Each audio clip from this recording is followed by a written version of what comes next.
Hello beautiful watchers, I am the Dom. Mass Effect is, if not my all-time favourite game, definitely a close second. Sure, Mass Effect 2 had its faults, all of which I hold EA accountable for, but they were smart enough to stick to the game's strengths, namely it had a great cast of characters, all of whom had deep individual personalities and rich backstories. So even though it's a shame they chose to make the main storyline a self-contained bottle episode and the combat got a bit Gears of War-y for my taste, it's still one of the better games I've ever played.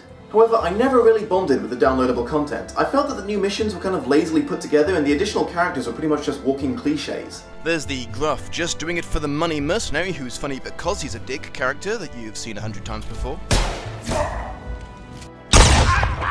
Shut up. Yes, I bet you have. I told you. I always get paid. Where's Solana?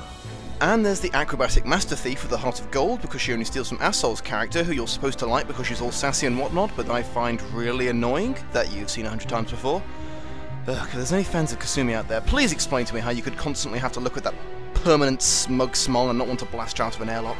They lack recruitment missions entirely, instead you kind of just pick them up in the lobby. Their loyalty missions are quite good, but I don't feel that's enough to justify their existence. Because of this, I was actually tempted not to play the Arrival DLC, but I read somewhere that it was going to play an important part in the opening of Mass Effect 3, so I figured I'd better not skip it. Please do not misunderstand me, I'm not saying that Arrival was the worst DLC. It's not even the worst Mass Effect DLC. It's the worst thing ever. Shortly after playing it, I tracked down a mad scientist and convinced him to install a 16 megaton bomb into my chest cavity. If I'm ever forced to play anything as insultingly poorly written again, I will set it off and take all of you to hell with me. Incidentally, the activation switch is implanted subdermally in my left palm. People think I'm an asshole because I never upload anything. Arrival's awfulness was soon overshadowed by the disappointment of Mass Effect 3, but seeing as that game's been pretty well covered by much more talented reviewers, it gives me a free hand to bring this downloadable content's failings to the light of day. You can start the mission at pretty much any point throughout the game, and the story makes about as much sense whether you've done it before or after defeating the Collectors. It all begins with Admiral Hackett contacting Shepard and asking him to do him a solid by rescuing an undercover operative friend of his who's been captured by the Batarians. He says he can't ask anyone else in the Alliance to do this because it might cause a diplomatic incident. The stress of the job must be getting to poor Hackett because he seems to have lost the ability to think things through all the way. Commander Shepard is, at this point, already famous throughout the galaxy for being the first human to become a Council Spectre, saving the Citadel from the Geth, and for a time during his temporary death was apparently made the literal poster boy for Alliance recruitment. He is quite possibly the least disavowable person you could possibly pick for a mission like this. Possibly for old time's sake, Shepard accepts the mission before contacting HQ to tell them that the Admiral is losing his marbles and sets off for the Batarian colony. After murdering a few innocent prison guards just doing their job, he rescues the Admiral's friend, Dr. Amanda Kenson, and they murder a whole bunch more while escaping. Yes, that'll learn ye for arresting a hostile insurgent trespassing in your territory. Burn! Kenton then explains that she has discovered that the Reapers have a shortcut to this particular star system's mass relay and intend to use it very soon to jumpstart their invasion of the galaxy. How this is possible, as the only other extragalactical mass relay is the size of the Citadel, and this one is clearly no different to any of the others dotted around the place, is completely glossed over, along with the question as to why the Reapers didn't use it straight away after Sovereign was destroyed. Also, if the Reapers really are this close to popping up, why the fuck aren't the Collectors here protecting this mass relay instead of arsing around attacking human colonies trying to build a baby Reaper and drawing attention to themselves? This system isn't under Citadel jurisdiction, so they could have just wiped out the Batarians, chilled out for a few days, then sat back and watched the Reapers smush all sentient life in the galaxy. I do believe that this 5-minute conversation has just invalidated the entire main story arc for the second Mass Effect game. Kudos, Arrival! Kenton apparently learned all this in a warning vision she received from a Reaper artifact, much like Shepard did in the first game. Except nope, because that was a Prothean artifact. A last warning from a dying race for those who would follow them.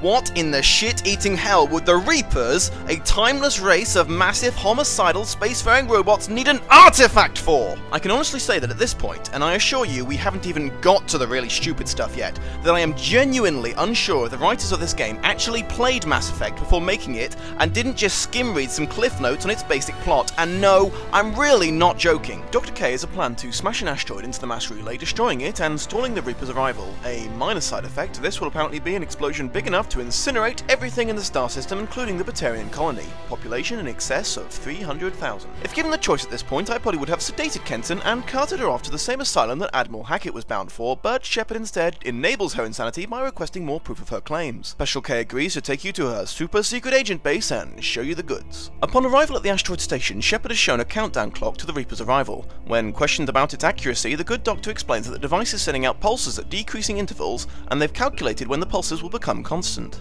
What bothers the shit out of me about this particular train of logic is how they managed to make the leap to assuming that the Reaper's going to pop up when that happens. They have absolutely no evidence that links this device's behaviour to the Reaper's travel plans. These pulses could mean anything or nothing. It could be the device's self-destruct countdown, a form of communication, or a fucking warning that it's running low on batteries for all we know.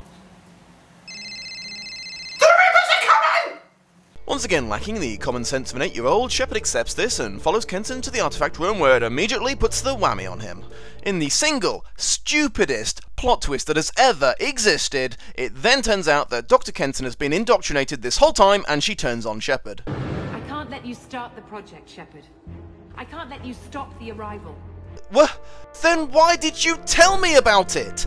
Everything, absolutely everything you know about the pending Reaper arrival and the mass relay exploding plan you got from her! Plus she's the one who brought you here in the first place! She could so easily have just lied and said she needed to talk to Admiral Hackett real bad when you rescued her and led you right out of the system! With this revealed, none of her actions make any gosh darn sense! Here you go, buddy. I snuck through the ship for 3 days, killed 17 aliens, hacked into the mainframe, and rigged up the self-destruct countdown to this laptop. All you have to do is hit enter, then we can destroy it before it blows up Earth. No! I can't let you do it! You're a weird guy, Phil. On top of all that, it also seems that the nature of Reaper indoctrination has taken on somewhat less subtle characteristics. Saren, the indoctrinated Spectre from ME1, never, not even in his most batshit crazy moments, ever thought that the Reapers were a good thing. He had just become convinced that there was absolutely no way of successfully fighting them, but if he sucked enough Reaper cock, he and a few of his close friends might be allowed to go on living as bitch pets when everyone else was wiped out. But if we work with the Reapers, if we make ourselves useful, think how many lives can be spared. Indoctrination was a horrible, insidious thing that made you slowly but surely more and more willing to betray everything you ever believed in without ever realizing that you weren't the driving force behind your own thoughts. Kenton, however, babbles on and on about the Reaper's blessing and how great it's going to be when they get there. Is this a sign that there are different levels of indoctrination, or a sign that the writers of this DLC are incompetent hacks? You be the judge. Actually no, it's my review, I'll be the judge. They're a bunch of fucking hacks who don't understand their own source material. Shepard apparently didn't see any of this coming, as he had straight up asked her on the ride over if she was indoctrinated, and she had pinky sworn that she wasn't. You're doing a great job, Commander. Planning genocide is one thing, but fibbing right to my face? This bitch gotta die. But not just yet, it seems, because Kenton had the foresight to bring along 5 whole waves of heavily armed soldiers, and Shepard is overwhelmed and or knocked out by the artifact, depending on how good a player you are. We want Shepard alive. Well, you could have told that to the collectors at the start of the game, you asshat. Despite him being number 1 on the Reaper's shit list, the indoctrinated humans make the commander comfy in a poorly locked cell instead of just popping a cap in his shepherdy ass. Oh wait, she's got the yellow possessed eyes. I guess Harbinger's the one calling the shots in this little debacle. 2 days later, using nothing but the power of pure macho, Shepard shrugs off the sedative they've been giving him and wakes up. They try to lock him in, but apparently forgot that they keep the remote controls for the killer robots in that room. After escaping and reclaiming his hot threads, Shepard decides that if the bad guys have gone through all the trouble of creating a I win button all ready to be pushed, he should probably go ahead and push it. He fights his way across the asteroid while Kenton yells instructions to her minions over the PA system. Secure the project control room. Do not let Shepard in there. Hey, she's gonna smash the angel! Somebody stop her! Warning. Activating the project will result in an estimated 305,000 casualties. Do you wish to continue? When he finally gets there, it seems that even the computer has an issue with his plan, and to Shepard's credit, he does hesitate for a whole 5 seconds before he commits mass genocide. This leads me to my biggest issue with this DLC. You took away their option, their choice. Getting to be the guy who makes the hard decisions is one of the biggest selling points of the Mass Effect games. It's right up there along with getting to choose what kind of hero you're going to be. You can play as a guy who doesn't care how many adorable kittens he has to fire out of a cannon to achieve his goals, or you can be a pure-as-driven snow idealist who always looks for the perfect solution to every problem. I happen to have chosen something close to the latter on this playthrough, so this was so far out of character for my Shepard, I started to wonder if maybe there's going to be a plot twist at the end where it turns out he'd been replaced by an evil twin before the start of the mission. This sort of railroaded scripting of events might be acceptable in other games, but not Mass Effect, damn it! Many decisions lie ahead. Not in Arrival, they don't. Anyways, Kenton kills herself in a futile and easily fixed attempt to stop you. You have a short conversation with Harbinger where he talks like a Bond villain and Shepard makes a Winston Churchill-like speech. Shepard is then picked up by the Normandy and they escape the system just before it all goes kablamo. Hackett turns up to debrief you in person and he seems to be going through one of his more lucid moments because he's a tad displeased with the mass murdery direction your interpretation of his orders took. All I know is I sent you out there to break Amanda Kenson out of prison. And now an entire system is destroyed. I hope you could fill in the leap of logic between those two events. The dialogue options in this conversation are pretty typical of this wretched DLC in that there's really no choices involved, just a slightly different way of saying the same bullshit thing, namely Weasley half-truths and cop-outs. I confirmed Dr. Kenson's proof. The Reapers were coming. Sorry, when you say you confirmed her proof, are you referring to the poorly explained before-mentioned pulses, or the short, nonsensical vision you received from the device that clearly didn't have your best interests at heart? I tried to warn the Batarian colony, but time ran out. Bollocks, you just got distracted. The radio was in your freaking ear the whole time. You could have contacted them at any point. You just forgot to, you douchebag. I didn't have a choice. Seems to be the cornerstone of Shepard's defense. I had no choice. I fucking hate it when people use that line as if it absolves them from any blame in the matter. Take some responsibility for your actions, you feckless piece of shit. Shepard also tries to use the excuse that he sacrificed thousands to save trillions, but this explanation doesn't stand up to close inspection. He didn't stop the Reapers here, he just slowed them down for 2 years, after which the whole fucking galaxy was still caught with their collective pants down because of Shepard's impotent inability to convince anyone that the Reapers were real. Essentially what it boils down to is that he sacrificed 300,000 people so that he could sit around for 2 years in his underpants doing fuck all. It's not so bad once you get used to the hot food and soft beds. If Shepard had just let the Reapers turn up at this point, the Council races would have been equally unprepared, and now that I think about it, things might actually have been better for everyone because the Elusive Man would still be trying to help Shepard so you wouldn't have had to contend with young Raiden here, and the Quarians and Geth wouldn't have had a chance to wipe each other out yet. Shepard never shows any real guilt over these events. He even goes as far as to defend his actions to a Batarian who lost family in the explosion. In the end, I didn't have a choice. But I'm sorry. Sorry. He does, however, obsess over this one kid killed by the Reapers all the way through Mass Effect 3. Guess what, mate? 300,000 people, some of them were probably children. That weird dream forest should have been packed as far as the eye could see with innocent Batarians. The only conclusions I can potentially draw from this is that A, Shepard is so xenophobic that he doesn't consider aliens to be worth grieving over, which would be odd considering his choice of bedfellows.